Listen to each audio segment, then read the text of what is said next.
Batniji, merci d'être avec nous. Vous êtes palestinien né à Gaza, vous participez à la toute nouvelle exposition Revenir, ça se passe donc au Mucem à Marseille. C'est le fruit d'un travail d'enquête, collecte de 5 équipes de chercheurs sur ce thème du retour et des migrations en Méditerranée. Il est question de l'Algérie, de la Grèce, Liban, Macédoine du Nord, Syrie, Palestine. Il y a plein d'allers-retours en fait.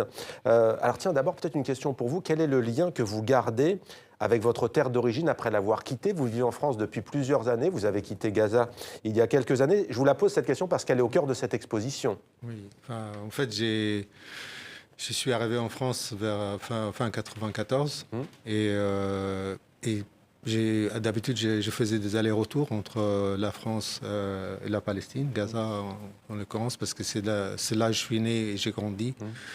Et j'allais pratiquement chaque année. Il y a des périodes où je passais quelques mois, parfois même un an. Et j'ai jamais imaginé en fait de rester en France définitivement. Et la preuve, c'est que j'ai fait trois retours définitifs à Gaza, mais à chaque fois, la situation intervient et rend cette entreprise un peu compliquée. Donc, je revenais en France.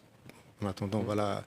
Mais finalement, je suis resté, j'ai fondé une famille et mon travail s'est développé ici. Mais je suis toujours attaché à cette terre et avec ce qui se passe actuellement, avec le génocide à Gaza depuis maintenant plus d'un an, la situation est plus compliquée. Avant, je pensais à un endroit où je pouvais un jour retourner, où j'avais des souvenirs, où j'ai de la famille. Maintenant, cet endroit n'existe pratiquement plus, totalement détruit. Ma famille, une bonne partie est partie en Égypte et une autre partie, pas mal quand même de ma famille sont restés là-bas. Alors cet attachement dont vous parliez, le vôtre, celui aussi de nombreux réfugiés palestiniens, il est symbolisé depuis maintenant des dizaines d'années par une clé. Et vous, c'est votre support. Souvent, cette clé qu'ont gardée les Palestiniennes et les Palestiniens, elle est rouillée. Il y a le temps qui est passé dessus. Qu'est-ce que vous avez voulu faire à travers ce travail? On voit vos clés. En fait, les clés, vraiment, c'est un élément qui revient beaucoup sur mon travail. À partir de l'histoire collective, la première œuvre que j'avais faite en 97, justement, évoque cette histoire des Palestiniens expulsés en 48 et puis qui gardent encore aujourd'hui, génération après génération, cette clé. Et là, cette trousseau de clés-là qui est exposée à Marseille, c'est une copie identique en cristal de mon propre trousseau de clés. Et juste pour l'anecdote, c'est qu'en 2005, c'était le troisième retour définitif. J'en parle souvent de ça. Et j'ai passé 6 mois et j'étais invité à Amman pour le vernissage d'une expo à laquelle je participe. En Jordanie? En Jordanie, oui.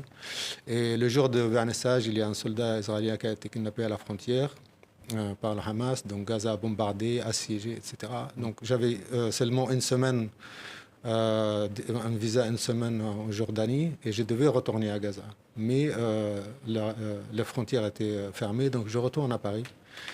Et j'avais mon trousseau de clés avec moi qui est devenu complètement inutile parce que ça ouvre plus rien, je ne peux plus l'utiliser. Et donc la première idée qui m'est venue parmi d'autres que j'avais réalisées dans les cours de mois qui ont suivi, c'était de faire une copie identique de mon trousseau de clés. En quelle matière travaillez-vous? Quel matériau? Ça, c'est de cristal. Mais je travaille avec beaucoup de matériaux pour cette œuvre-là en particulier. Sinon, je travaille avec tous les matériaux qui possibles et imaginables. Des moments où ça peut aider à transmettre mon idée ou donner forme à mes idées. Et transmettre notamment votre travail artistique à ceux qui sont de passage à Lyon ou aux Lyonnaises, aux Lyonnais en ce moment. À cette biennale, on peut aussi voir vos clés. Voilà, et les questions aussi des clés ici dans la biennale de Lyon. On les voit, oui. Mais là encore, sur une échelle plus collective, ce sont les trousseaux de clés des Palestiniens qui ont été obligés par l'armée israélienne de quitter leur maison et de se réfugier dans le centre, le sud de Gaza, et dont la plupart de ces maisons ont été complètement détruites. Il y a eu des morts. Et c'est un travail que j'ai commencé à partir après 4 ou 5 mois de la guerre, parce qu'avant c'était vraiment très difficile de travailler et même d'imaginer faire quelque chose en rapport avec ce qui se passe. Mais peut-être le contexte de la biennale, d'avoir été invité, m'a encouragé à me lancer dans ce projet. Et donc j'ai commencé à demander aux gens, d'abord des gens que je connaissais, de m'envoyer une photo de leur trousseau de clés sur WhatsApp. Et eux, je leur demandais de demander aussi à leurs voisins, s'ils ont des voisins ou qui connaissent des gens, et à ma famille également. Et après, il y a des gens qui m'ont aidé sur place, qui m'ont vraiment fait des photos pour moi, parce qu'ils ont été... Un travail en connexion et en collaboration. Travail participatif, c'est donc à la Biennale de Lyon. Cette fois, c'est jusque... c'est tout 5 janvier. 5 janvier, voilà, j'avais pas la date. 5 janvier, 16 mars, c'est à Marseille. Je signale d'ailleurs, s'agissant de Marseille et du Mucem, qu'il y a aussi ce livre qui est publié aux éditions Mucem Anamosa, Expérience du retour en Méditerranée. Ça s'appelle Revenir, comme l'exposition donc à Marseille.